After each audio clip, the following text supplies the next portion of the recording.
स्वागत है आप सभी का एक बार फिर से इस लाइव स्ट्रीम में। आज की वीडियो स्पेशली होगी यूपी बीएड वालों के लिए, और आप कोई भी अगर टीचिंग एग्जाम देने जा रहे हो उन सभी के लिए ये जो वीडियो है बहुत इंपॉर्टेंट होने वाली है, क्योंकि आज हम डिस्कस करेंगे 9 अगस्त 2020 को। जैसा कि आपको पता होगा यूपी बीएड एंट्रेंस एग्जाम था, उसमें जो भी क्वेश्चन आए थे, मुझे जितने क्वेश्चन मिल पाए उन सभी के सोल्यूशन मैं आपको दूंगा, और आप अपने आप को जज कर पाओगे कितने क्वेश्चन आपको सही हैं, और आपको कॉलेज मिलने में बहुत आसानी हो जाएगी और आप रिलैक्स भी फील करोगे। तो प्लीज कॉपी और पेन लेके बैठ जाइए, आप लोग मिलाते चलिएगा कि आपके कितने क्वेश्चन सही हुए, और जब वीडियो एंड हो जाएगी तो कमेंट सेक्शन में जरूर लिख दीजिएगा। ठीक है, तो एक बार वीडियो को शेयर कर दीजिए। मैं स्टार्ट कर रहा हूं अब वीडियो को। फर्स्ट क्वेश्चन जो आपके बीएड एंट्रेंस एग्जाम में आई थी वो थी सर्व शिक्षा योजना की शुरुआत कब की गई थी। तो वहां ऑप्शन अगर रहा होगा 2000 से 2001 के बीच में, तो यही आपका करेक्ट ऑप्शन हो जाएगा। ठीक है, सेकंड क्वेश्चन पे चलते हैं। लिखा हुआ है शाह, ये इस तरीके वाला शाह है, जिसको आप ध्यान रखिएगा। शाह कैसी ध्वनि है, तो वहां पर आपको ऑप्शन में मूर्धन्य जहां पर दिखा होगा वो वाला ऑप्शन आपका सही हो जाएगा। ठीक है, बढ़ते हैं आगे तीसरे क्वेश्चन पे। आपको कॉमेंट करने की जरूरत नहीं है लाइव चैट में, ठीक है, लाइव चल रहा है, कोई दिक्कत नहीं है, बट आप लोग पेन और पेपर लेके जरूर बैठिएगा। जब वीडियो एंड हो जाएगी उसके बाद आप लोग प्लीज अपने अपने मार्क्स कमेंट सेक्शन में जरूर लिखिएगा कि 40-50 क्वेश्चन जो भी मैं आपको कराऊंगा वो कितने नंबर आपके आए। उज्ज्वल में संधि कौन सी है आपको बताना है। ठीक है, उज्ज्वल में ध्यान रखिएगा, उज्ज्वल में जो भी ऑप्शन आपका व्यंजन होगा वो हमारा करेक्ट ऑप्शन हो जाएगा। नेक्स्ट क्वेश्चन है कि भक्ति काल के लोकप्रिय कवि कौन थे। देखिए बहुत से ऐसे हैं भक्ति काल के लोकप्रिय कवि, लेकिन जो सबसे सटीक होता है वो होते हैं तुलसीदास। अगर आपके ऑप्शन में तुलसीदास होंगे तो वो आपका करेक्ट ऑप्शन हो जाएगा। ठीक है, बढ़ते हैं क्वेश्चन नंबर 5 के। आया था कि अल नीनो क्या है। एक क्वेश्चन आया था आपके एग्जाम में कि अल नीनो क्या है। तो अगर आपके ऑप्शन में गर्म जल धारा है, तो यानी कि हॉट करंट की अगर बात की जाएगी तो वो आपका करेक्ट ऑप्शन होगा। देखिए इस तरीके से क्वेश्चन भी पूछा जा सकता है कि निम्न में से कौन सा गर्म जल धारा है, और वहां पर अगर आपको अल नीनो दिखेगा तो वो भी आपका करेक्ट ऑप्शन होगा। ठीक है, चलिए बढ़ते हैं क्वेश्चन नंबर 6 की तरफ। 6 क्वेश्चन है आपके सामने कि भूकंप के अध्ययन को क्या कहते हैं। देखिए भूकंप के अध्ययन को कहते हैं हम सिस्मोग्राफी। इसमें ऐसा भी पूछा जा सकता है कि भाई ऐसी कौन सी चीज है जिससे हम भूकंप की तीव्रता को नापते हैं, तो भी आप क्या बताओगे, सिस्मोग्राफी ही बताओगे, यही आपका करेक्ट ऑप्शन होगा।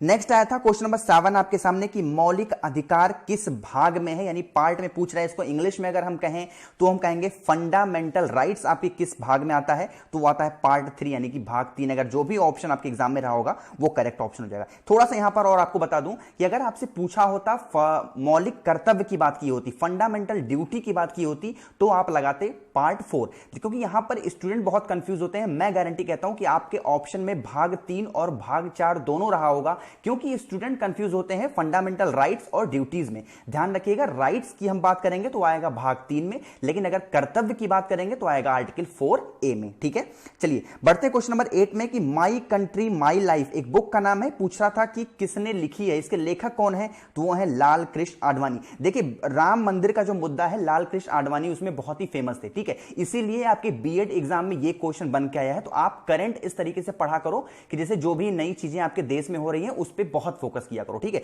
देखिए वो वाला क्वेश्चन डायरेक्ट राम मंदिर से नहीं उठाया, लेकिन लाल कृष्ण आडवाणी की एक किताब के ऊपर यहां पर क्वेश्चन पूछ लिया। ठीक है, बढ़ते हैं क्वेश्चन नंबर 9 पे कि परम 8000 क्या है। ये भी क्वेश्चन आपके एग्जाम में आया था। ये है आपका एक सुपर कंप्यूटर होता है परम 8000। ठीक है, नेक्स्ट है क्वेश्चन नंबर 10 आपके सामने कि पहला परमाणु रिएक्टर कौन था। आपके क्वेश्चन में आया था बीएड में, तो अगर आपके ऑप्शन में रहा होगा अप्सरा, तो वो आपका करेक्ट ऑप्शन हो जाएगा। देखिए जो भी नए लोग अगर मेरी वीडियो को पहली बार देख रहे हैं, इतनी अच्छे तरीके से आपके लिए मैं आंसर की लेके आया हूं सभी क्वेश्चन का, तो प्लीज एक सब्सक्राइब बटन पे प्रेस करके हुए जरूर जाइएगा, और वीडियो पसंद आएगी तो लाइक बटन पे प्रेस जरूर करिएगा। देखिए 11वां क्वेश्चन है कि दैव शासन, देखिए दैव शासन किसने समाप्त किया था। सबसे पहले छोटा सा बता दूं आपको 10 सेकंड में कि आखिर दैव शासन होता क्या है। जिस भी देश में अगर 2 शासक राज कर रहे हो, जैसे भारत में अगर 2 प्रधानमंत्री होते तो दैव शासक होता। ठीक है, तो इसको हटाया किसने था, वो था वॉरेन हेस्टिंग्स ने इसको हटा दिया था, और अगर ये वाला ऑप्शन आपके एग्जाम में रहा होगा तो करेक्ट ऑप्शन होगा।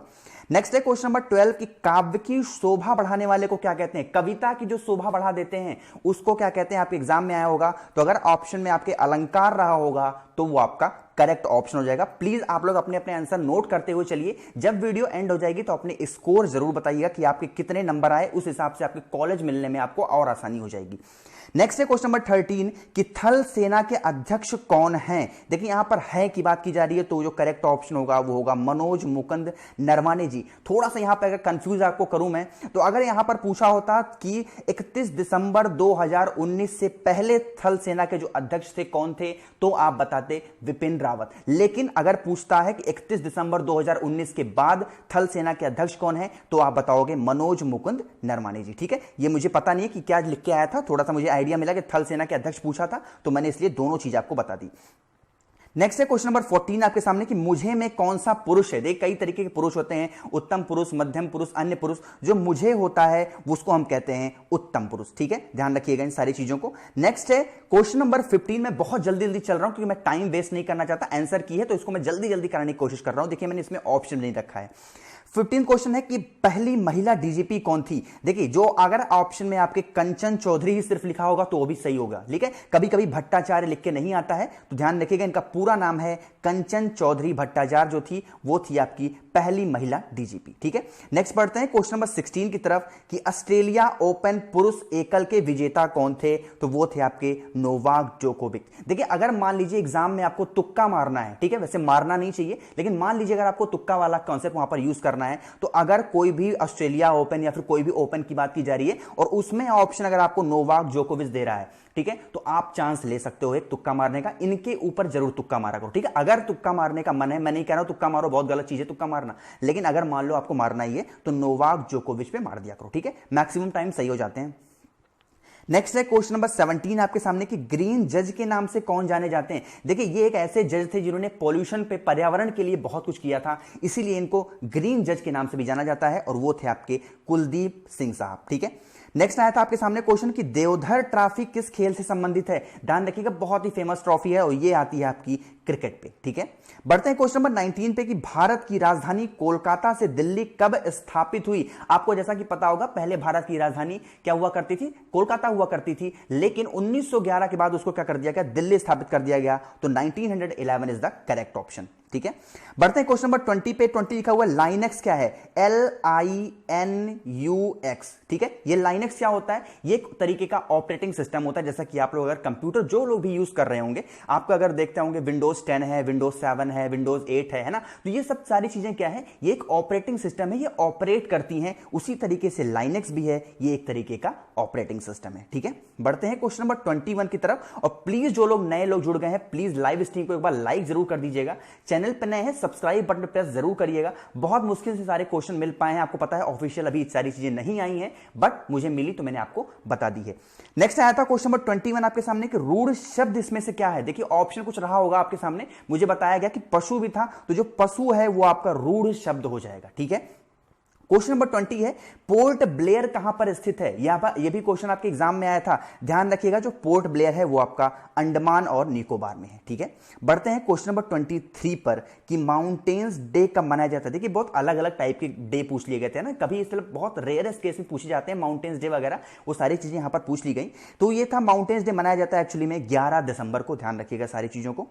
नेक्स्ट है क्वेश्चन नंबर 24 कि देश के पहले शिक्षा मंत्री कौन थे। बहुत इंपॉर्टेंट क्वेश्चन, लगभग हर एग्जाम में रिपीट हो जाता है, तो ये थे आपके मौलाना अबुल कलाम। देखिए इस वीडियो को जो लोग भी देख रहे हैं, हर किसी वनडे एग्जाम के लिए इंपॉर्टेंट होगा, चाहे आप टीचिंग के एग्जाम की प्रिपरेशन कर रहे हो, सीटेट, रीट, एमपीटेट, कोई भी एग्जाम की प्रिपरेशन कर रहे हो, या फिर आप वनडे कोई भी एग्जाम प्रिपरेशन कर रहे हो, लगभग क्वेश्चन हर एग्जाम में रिपीट हो जाते हैं। 25 क्वेश्चन है, बहुत इंपॉर्टेंट क्वेश्चन, अभी हाल ही का है, करंट का क्वेश्चन है ये। फिरोज शाह कोटला स्टेडियम का नाम क्या रखा गया है। अभी आपको पता होगा हमारे वित्त मंत्री साहब की अभी जल्दी जो है डेथ हो गई थी, उन्हीं के नाम पर अरुण जेटली स्टेडियम रखा गया, किसका नाम, फिरोज शाह कोटला का नाम। ठीक है, बढ़ते हैं क्वेश्चन नंबर 26 की तरफ। 26 क्वेश्चन आया था आपके एग्जाम में, प्रकाश वर्ष किसका मात्रक है। लाइट ईयर जिसको हम इंग्लिश में कहते हैं, वो है आपका डिस्टेंस का, यानी कि दूरी का। तो अगर आपके ऑप्शन में दूरी रहा होगा तो आपका करेक्ट ऑप्शन हो जाएगा।